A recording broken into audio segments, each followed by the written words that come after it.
Welcome to Fellow Talk. This is a Field Notes episode where we'll talk to industry experts and get that pulse check. Today we'll be speaking with Sarah McLeod, CEO of Wentworth Woodhouse, one of the most ambitious heritage and regeneration projects in the UK, to understand what it means to bring a place like this back to life and what's going on in her world right now. For the chronically curious, this is Fellow Talk.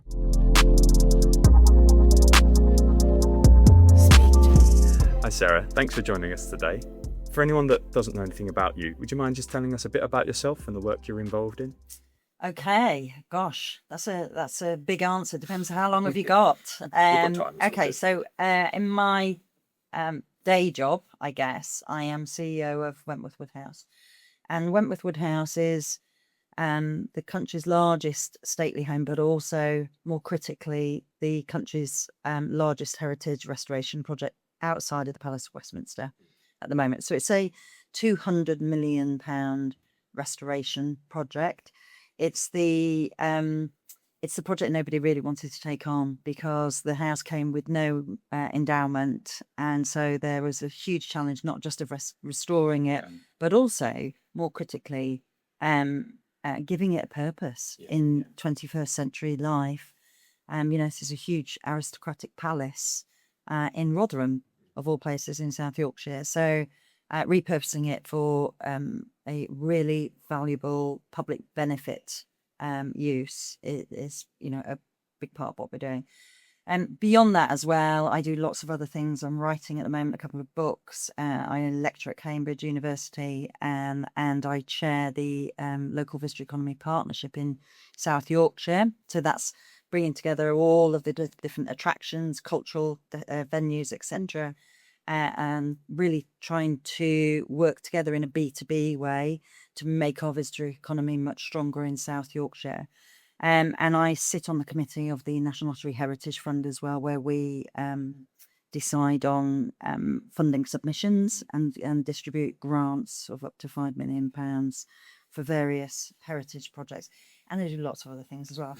And I suppose most importantly, I should say, I'm a mum as well. And I have 3 wonderful adult children, one of whom has severe disability. He is profoundly autistic and nonverbal. And that also really impacts my work in a very, very positive way, because disability is really at the forefront of all of my work that I do. Yeah, because I know obviously we'll get on to talking about Wentworth a little bit later and about around accessibility and community, but just going back a little bit, obviously doing a lot. What kind of brought you to that path? Like, how did you get towards this kind of sector? Obviously, lots of variety of things, but there is a common thread between them. Yeah, I think like a lot of people who work both in the cultural sector and the charity sector. So the Wentworth Woodhouse Preservation Trust is a charity. You fall into these things. You don't necessarily plan them. When I was at school, I wanted to be an artist, actually, and for reasons that too long to explain, I had to leave home, and I couldn't afford to do a foundation course, because in those days you had to do an arts foundation course before you could go on to an arts degree. So that wasn't a possibility for me. So I ended up doing business and finance instead, which was the only other course I could get on. And then for the first sort of 15 years of my adult life, I didn't really have a clue what I wanted to do. And I just did lots of different things. All of which, I have to say, are hugely valuable and have been hugely valuable to me. They've been all transferable skills. I ran bars in the West End of London, up in Soho and in Leicester Square and Covent Garden. Worked for an accountant, got my accountancy qualifications, and worked for an accountant, did marketing, did PR, worked as a waitress. All of those things, when you're running a multifunctional site like I do at Wentworth, it's really important you understand what your gross profit margins should be on in your bar and in your restaurant. It's really important that you understand customer care and how to deal with customers and visitors, and so. And it's really important you understand how the finances work as well, absolutely. Of course. So I think all of those things led me to where I am now. I actually moved to Derbyshire in my mid-30s because I wanted to address my son's needs, and the facilities for autism at that time were very good in Derbyshire. So quite a while ago.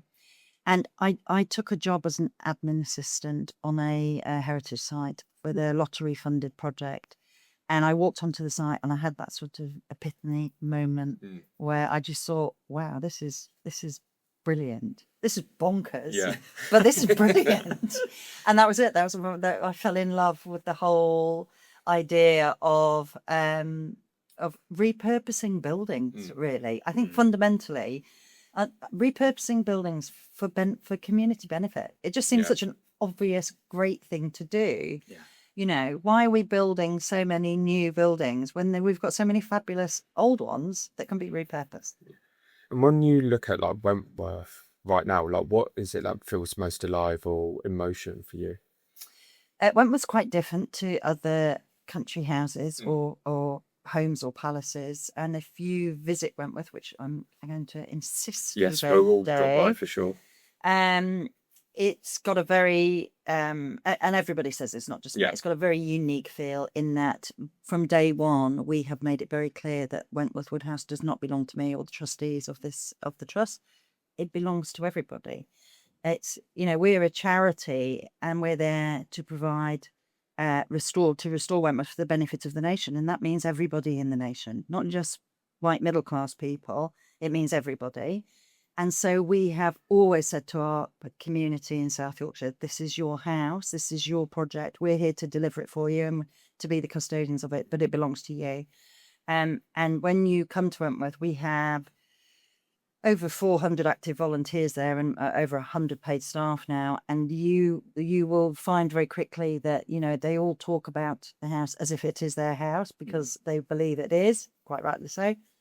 And they care for it. You know, I can lead a project that's going to restore it, but ultimately the community of that in that part of the world need to care for that property in perpetuity. You know, so it's really important that it's got that strong community element.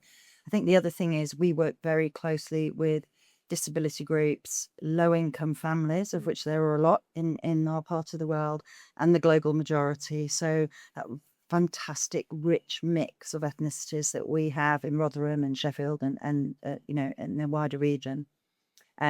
So it's a secular, multicultural, multi-ability, comfortable, safe place for everybody who visits.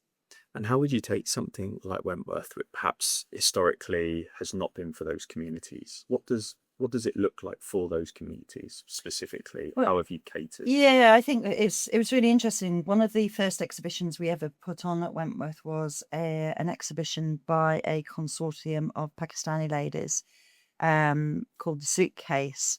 And we did it in the chapel at Wentworth, and they were sort of quite, this feels like a really white space. Yeah. And, you know, we sort of emphasise them, but that's why we're going to do this here.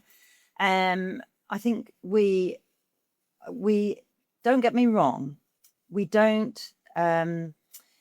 disregard the history of the house or the history of the families or the servants or all the people who live there, or, you know, the aristocratic family who live there. The history of the house is really important, but we are here to create a new modern history for the house, a new purpose for the house, and that's for everybody. So we, right from the start, have tried to break down those barriers, but instead of trying to find something back in history that connects us with those people, which is what a lot of country houses do. They'll look back and sometimes those histories are quite difficult. Yeah. And they try and, you know, deal with them by bringing out these difficult stories and talking to those communities. We take a much more forward-looking view, which is, you know, let's concentrate on the history that we're making today, and let's make this house yours today, and let's start to build that new story. Yeah, definitely. And I guess maybe along the same sort of lines, but when it comes to sort of heritage or placemaking sort of sector or industry, whatever word you'd feel best comfortable describing it, do you think there's something that people might be missing right now? I mean, is there good or bad? Maybe something that keeps you up at night right now, or something that you think that's actually really inspiring that's coming down? As a sector? Yeah. I think that there's a real vibe and real energy at the moment in the north, I have to say. Yeah. I think I was at a meeting yesterday with a lot of key people from the arts, culture, heritage sector up in Manchester. and there's a really strong vibe. There's a real energy at the moment, and it's long overdue. I think we're well ahead of the game. It's funny, isn't it? Sometimes with adversity, things happen. But having said that, like all cultural organisations, everybody is under the cosh financially. It's really hard. I find it really frustrating that when you hear on the news, don't get me wrong, I understand public sector's workers work very hard, and but you hear about people saying they've not had the wage increases, etc. If you work in the charity sector, we're just taking wage cuts in our organisation in order to keep our business going, and it's because people don't work in our sector for money. They work in our sector for the love of arts, culture, or the charitable purposes that they're delivering, And I think that it's often taken for granted that we can just keep going no matter how hard it gets. We just pull it out of the bag somehow and we keep going. And that is fundamentally exhausting for people. And it crushes your creativity. So I think it's tough, really, really tough at the moment. Yeah, I'd agree. I think that's maybe an unfortunate reaction to a lot of things now, that, the things that are most valuable to us, we are not making the time for, or giving the resources to, like you say, public, charity. Even speaking from my own, like the creative sector, there's been, generally at the entry level, there's been a lot of cuts to sort of accessibility funding, which is terrible, because I'll just turn the arts into an elitism game rather than the diversity of ideas that truly makes it special. I guess, like you say, good to hear about the energy in the north. That's always a positive. When it comes to a space like Wentworth, when it comes to balancing that sort of, the inspiration, the energy, but also those challenges that you face on a day-to-day, what does that sort of look like for the house or for yourself? Well, the first thing I'd say is no day is the same. Yeah. I'm sure that's true in most businesses. I think it is a real challenge for us in that we try to work, as I say, with those groups who most need engagement through no fault of their own. They find the barriers to engage. And that means low income families. And so trying to provide services for low income families that are affordable for them, whilst we've got such financial constraints, is tricky. We do a lot of things. So we do a lot of programs. For example, we do something called South Yorkshire Sundays, where on the last Sunday of the month, we select a postcode from the index of multiple deprivation. And anybody who lives in that postcode, doesn't matter what your financial status, anybody who lives and prove residency in that postcode can come for the day for free. We don't charge children to come into Wentworth. It's free for children. Now, that's tough for us. That's really hard for us. But if you are a low-income family and you've got 2 or 3 kids, you are going to struggle to go out to somewhere like Wentworth for a day out if you've got to pay for them. So for me, on a day-to-day basis, the challenge is finding the balance between being able to support the people we want to support and provide them with what they need and what they want, at the same time staying afloat. Yeah, I know, even from my own personal story, that there was a Nonsuch mansion. Not sure if you're familiar with it. It's part of Nonsuch Park.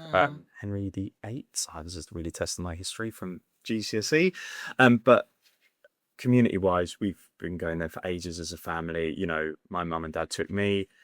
I've taken my kids, and it's sort of like, it makes you, the older you get, the more you realise how valuable that is. And similar to Wentworth, they don't charge for children. And you're like, when you don't have children, that really goes over your head. But when you do start to have it, you're like, yeah, because actually, for me, my sister-in-law and her kids, you're like, okay, there's like 8 of us now. This is a lot. If I had to pay entry for 8 people, kids included. So yeah, I think can totally see the value in it from personal experience. And I think it's amazing that you guys do that. I guess financially, with your sort of background, how do you sort of balance that voice with the almost like accountant head inside you, with kind of like perhaps the more values driven side of you that's like, yes, but we have to make it work? So we have 10 core values as an organisation, which is a lot. I think if you go to Harvard Business School, they'll probably say you're supposed to have 3 or 4 as business. I don't know, but everything about Wentworth is about scale, so we've got 10. And we use those core values as our decision making process, really. So when we make decisions about what we do, you don't have to, it doesn't have to tick all 10 values. but it has to tick the majority of those values, and that helps us get that balance. So, part of me wants to be really brutally entrepreneurial, which is one of our values, to be entrepreneurial and to try and generate as much income as possible. But we also, we are diverse and inclusive, and also innovative in the way we work. So it's always trying to ensure that we keep that balance in the decision making. It becomes tricky, and I tell you when it particularly becomes tricky is when film production companies come along, because they pay good money for location work, and sometimes you've got to shut up shop to allow those film companies to come in and pay you lots of money, and we have to be really careful with that, because that income is so critical to our survival. But at the same time, we don't want to really annoy our visitors by suddenly closing the doors and then open them again and closing them again and open them again. So, we discuss as a team. I mean, I've got a great team at Wentworth. We're a collective rather than a sort of hierarchical organisation. And we sort of bash through these things and try and work out where the right balance is using those core values. And I guess in terms of, like, we spoke about a lot about community and, like, obviously what Wentworth is doing for that community, but have you heard from the people that are visiting as well, like what their thoughts are about Wentworth and what is that you're actually doing? Yeah, I mean, people love Wentworth, and one of our challenges is that we actually have a lot of repeat business, a lot of local business, and for us, it's about attracting new visitors. Another balancing act I have to do there is to balance what we've got with the number of visitors we can cater to.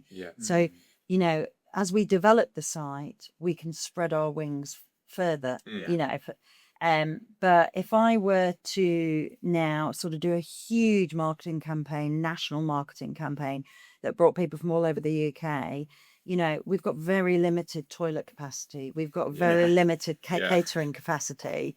I don't want people to come to Wentworth and be disappointed. Now, we're building on that all of the time, but we have to marry our marketing with our development so that people can come and they can have a really good experience when they're there. We do great exhibitions. We're a bit out there. We're not part of a national organisation. We're an independent trust, which means that we could do stuff that perhaps other national organisations have to go through lots of committees to, for decision making. We can push boundaries a little bit more than other sites, which makes it really exciting. And also, we don't have an Indigenous collection at Wentworth, so the collection went with the family. So we've just got a great big massive house with lots of empty rooms, which are beautiful grade 1 listed interiors. But nevertheless, that forces us to be more imaginative in what we do in those rooms, and it gives us that freedom to do some really creative stuff. So I think when people come to visit us, the first thing they see are these huge blackened pillars at the front of the house, which come from the coal mines, and I think it's they come away thinking that it is unique. It's very northern in a way. It's got a real northern grit to it. And it's very warm. It's got a lovely warm welcome. Yeah, it's quite interesting you mentioned, obviously, with that kind of entrepreneurial innovation, there is a bit of a cultural pressure at the moment for scale and growth and speed. But it's so interesting with your site that, in a way, experience is tied so physically to scale and space. You, like you said, you couldn't just up and double the visitors overnight if the toilets can't handle it, because once again, that would really deteriorate experience. How does that feel sort of culturally, I guess, for you and the team, this kind of, pressure perhaps to be scale, speed, everything now of the world, when actually your place demands much more kind of consistency over time and kind of a bit more of a... I think we do both. So although these big projects take a long time to roll out, they're complicated. They're very complex heritage projects. Great one, this building. They're very expensive, take a lot of money raising. We do a load of other stuff, loads and loads of other stuff. I mean, we are incredibly fast moving on other things. So we have a huge community garden with big polytunnels where people can come and grow their own food. We have a fantastic department of people who make things from recycled materials. So we don't waste and we're not hoarders, I'll just say that. But we don't waste materials at Wentworth. So any slate that we can't reuse on the building, any stone, any wood, we've got a fantastic team of little elves who make the most amazing things, and we sell them. They make about £30,000 a year for us, selling clocks and candle holders and all sorts of dog lead holders. Amazing shop of stuff. We work with young people on commissioning young people to create ranges for the shop rather than us buying them, particularly from a typical merchandising organisation. We work with, we'd rather give young people a commission and get them to give them their first opportunity. We're extremely entrepreneurial in those sorts of ways. We have our own film studios, make our own films, raise income from YouTube. So we've got fingers in pies all over the place, always thinking entrepreneurially as to how can we take this creative idea and make it make money as well. We did a fantastic art installation at Wentworth during the pandemic called The Flock, where we wanted to keep engagement with our community throughout the pandemic. And we'd already planned to do some kind of piece of public art in the garden, but we decided to scrap that idea. And instead we created an enormous golden land art tree. I cannot get across to you how massive it was on the front lawn.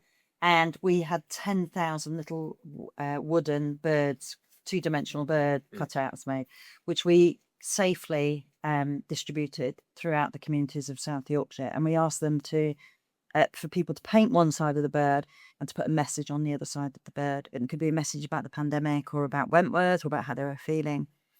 We got all 10,000 birds back, and we've photographed every single bird, both sides. So we've got that social record of how people were feeling at the time. The birds were beautifully decorated. Some of them had knitted outfits on, disco outfits. I mean, the time and effort people took on, and we put all 10,000 birds out on the tree, the land art tree. So we had this huge installation that people could come in their exercise period during the pandemic and to find their birds. And at the end of it, we framed them and sold them back to the people who painted them. So, the whole idea was this is a creative piece of art to keep you connected to the house and keep you with us.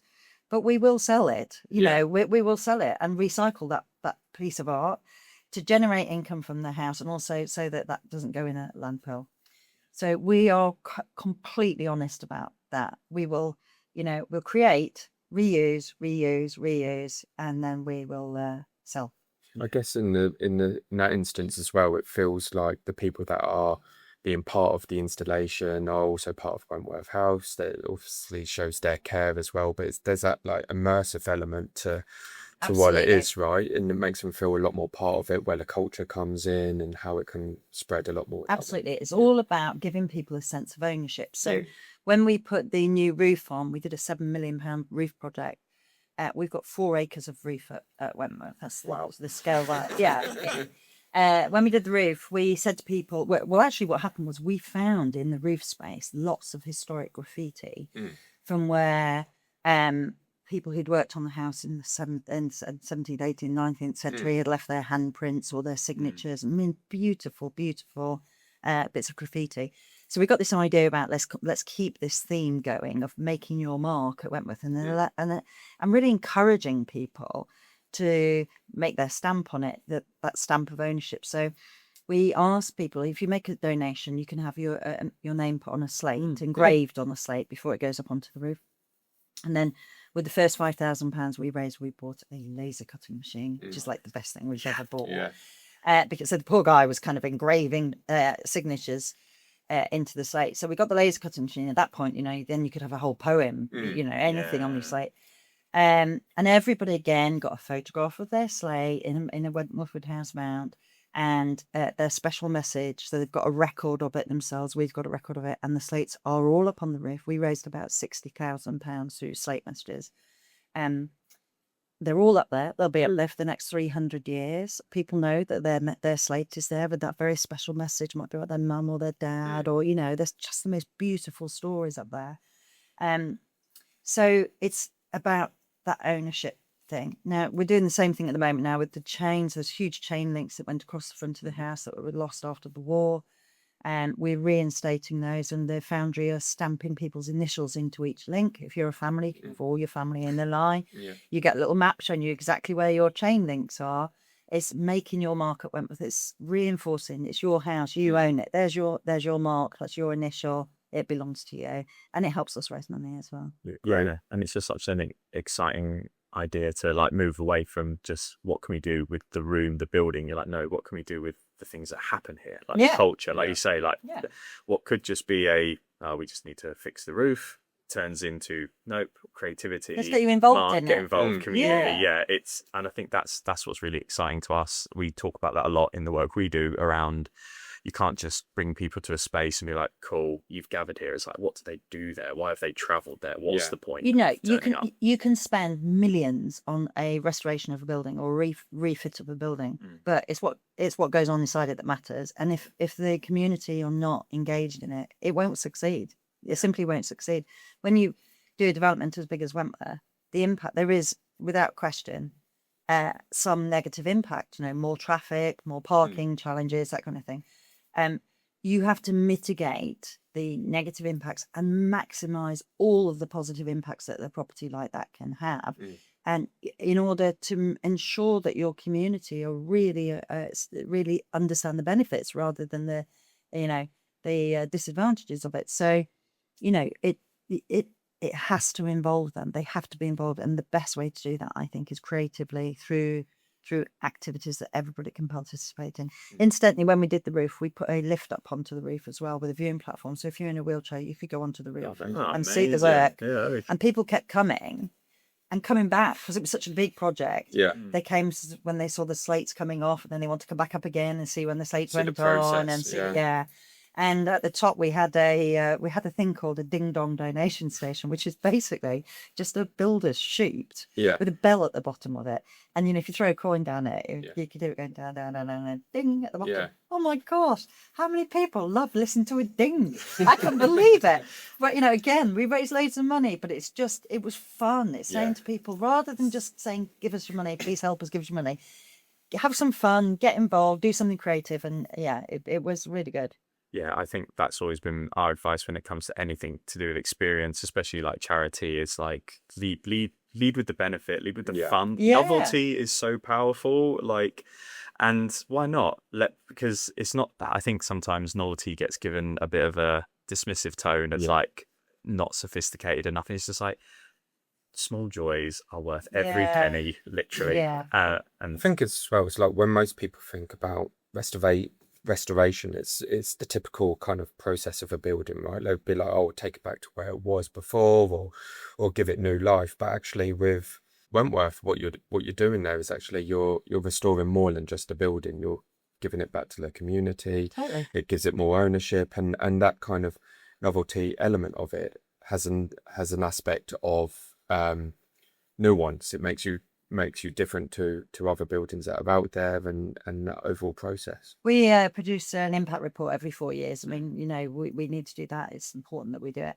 And that is called Changing Lives, Supporting Communities. And that is what we set out to do, is really to give our community as much support as we can, and to help them not change their lives because their lives are awful, but give people as much opportunity as they want from that building. We've created over 100 new jobs there that didn't exist before. So it could be about training, it could be about employment, it could be about just giving them the experience of a great day out.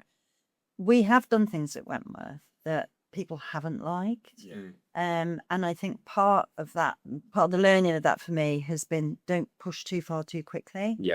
We wrapped the pillars at the front of the house when we launched our cultural strategy. Now you come to London, you see pillars wrapped, all the time. It's hardly groundbreaking, but it really shocked a lot of our local community because they'd never seen anything like it. And I think the fact that they were saying, it's disgusting, I've never seen anything like it, says a lot. They'd never seen anything like it. It was just, a big shock. So I think it's important to take people on that journey with you, and to understand that, you only know what you know. And, you can't just. I didn't want to bring things in from, especially from London, particularly, and just dump them onto Wentworth and new creative acts and stuff like that. I'd much rather work with our community and co-create with them to ensure that they follow that journey with us. If that makes sense. Yeah, and I think it's great that you've obviously managed to sort of curate that actual communication line, feedback loop with the community. I guess on that note, what is it that's sort of surprised you about how people reacted to Wentworth when they actually spend time there? Was there any kind of particular responses, or just a general vibe of like, I didn't expect people to respond that way? Well, before I was at Wentworth, I was chief exec of Arkwright's Mills in Derbyshire, which is industrial heritage. So, and I spent a lot of time both in the UK and in Europe working with industrial heritage, which can be like pulling teeth, getting people engaged. Yeah. A man with an oily rag will love industrial heritage, and I don't mean to overgeneralize, but trying to get families engaged can be really tricky.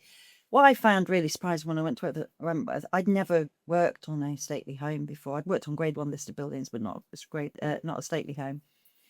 I couldn't believe how easy it was to engage people, actually. People love a palace. They really do. I think, so that really surprised me. It was a really encouraging thing for me. I think one of the things I've really come to learn since I've been there has been that people want to be entertained. People just want to have a great day out. That's what they want. Yeah. You can try and psychoanalyze everything, but ultimately people want to come and have a great day out with their families, and for it to be relatively easy. Yeah. So that's our job, is to make it as really inspirational, but an easy process and a really entertaining one. Yeah. And I think most people walk away feeling like that. Yeah, I would agree. I think that we definitely underplay how much just a good day out is really worth to a person. Weather helps as well, doesn't it? It makes a big difference. It does, and we're in Yorkshire, which is the Chatley. I mean, obviously there's history in a place like Wentworth, and you've sort of mentioned before how you sort of managed that relationship between communities in the past. But how is it that it goes about, like you say, the heritage, the stories, the history? How do you go about sort of deciding which one of those to actually tell? Obviously, you've got the kind of going forward stories, but some of those past ones, how do you go about that? Well, we constantly tell new stories of the past. We absolutely acknowledge the past. We do tours. We do audio. We're just about to launch audio tours. We do events that are based on stories from the past. We do the servant stories, the family stories. Conservation stories at the house. There's so many to go at. There's so much to go at. I have a very good head of culture who works with me on programming. And I think the important thing is A, to realize you can't be all things to all people, and B, that we've got plenty of time, right? We're not going anywhere in that job. And so we don't have to do everything today. We can take our time and program so that we don't so we're not rushing it, really, I guess. But also trying to find a bit of balance. So we do some really contemporary stuff, but we also do some quite traditional stuff as well. And I think having that bit of balance, we don't try and do all things for all people, but we do experiment a little bit, and we do try and give a little bit of variety to it. But there's so many stories at Wentworth that we're never going to run out of things to talk about. And we spoke about a little bit of Wentworth regarding like accessibility, and obviously you said about the lift in terms of allowing everyone to get up to the top, etc. But like outside of like the physical elements of it, like how does Wentworth kind of approach it more from like an emotional sensibility as well? Yeah, I think with accessibility, it's around physical interventions you can make, and obviously we do those as we develop the building, but there's also operational interventions, and that's around training is the biggest one, making sure that staff are trained and volunteers are trained to see and understand disabilities, especially hidden disabilities. It's when my son was, he's in his 30s now, when he was a boy, you never saw, he's called Sylvester, you know what, you never saw other kids like him out. He was quite a sort of, unusual it was quite unusual. People would say to me, what's his condition, Yeah. Now you see lots of kids like Sylvester around. And so, I don't expect the staff to learn Makaton and what have you, but we do a lot of training. I think the really important thing is working with networks who already work with those Yeah. groups. So we do a lot of that with our community groups, and just making people feel comfortable in the house. I think one of the best ways of doing that is employing people with disabilities. So if you want to be diverse and you want to be inclusive, employ diverse and being diverse and inclusive in your employment.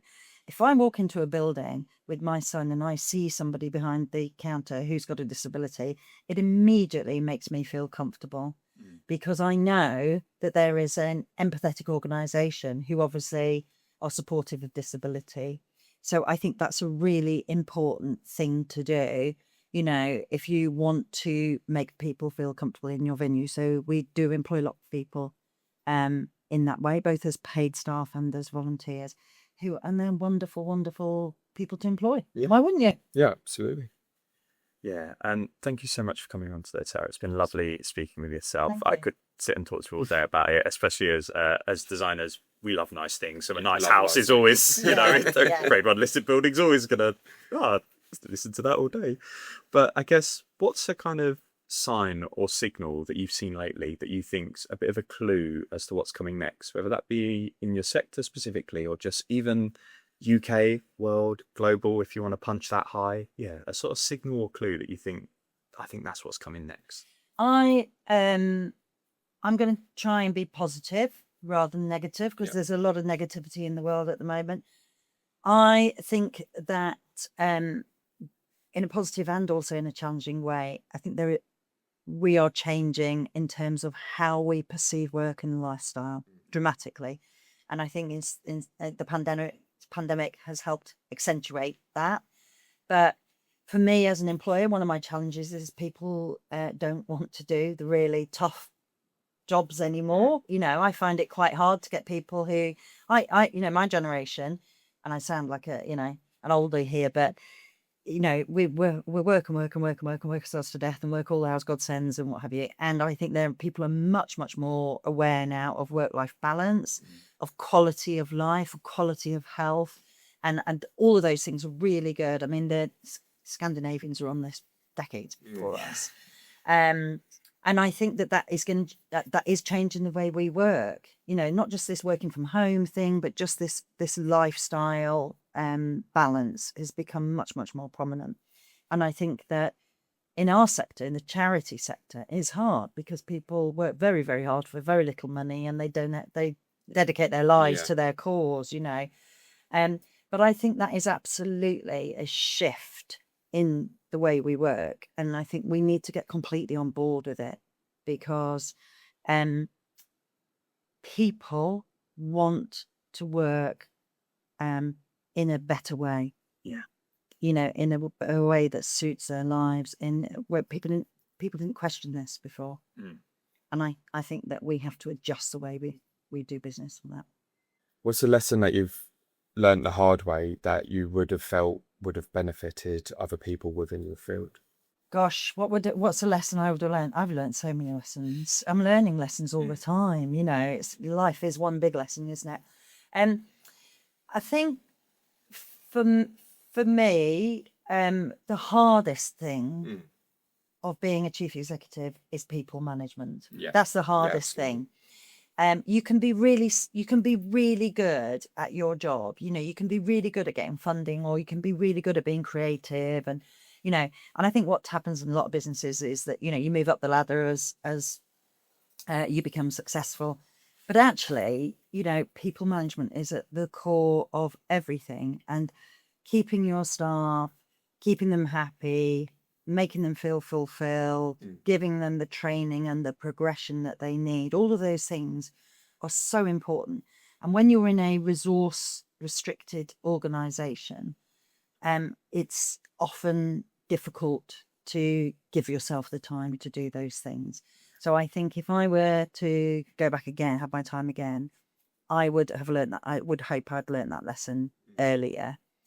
because ultimately you've got to have people to make your business succeed, Yeah. you know. So it's not rocket science, is it, that big companies spend a huge amount of money on HR budgets Yeah. and training and Yeah, you very know, all much that kind of stuff. There's method behind their madness there. It's to ensure that their staff retention is good, and that they have really dedicated and committed members of staff. I think that's really tough in the charity sector. We rely very heavily on people's love of the cause, and you know, you've really got to give yourself time to give people a pat on the back and make sure they've got what they need out of the role. Well, great, Sarah. Thank you very much for joining us. Thank you for having me.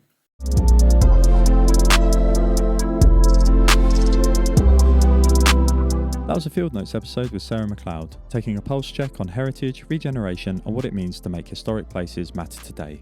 For more conversations and reports, head over to our website at fellowstudio.com. Thanks for listening, and we'll see you next time on Fellow Talk.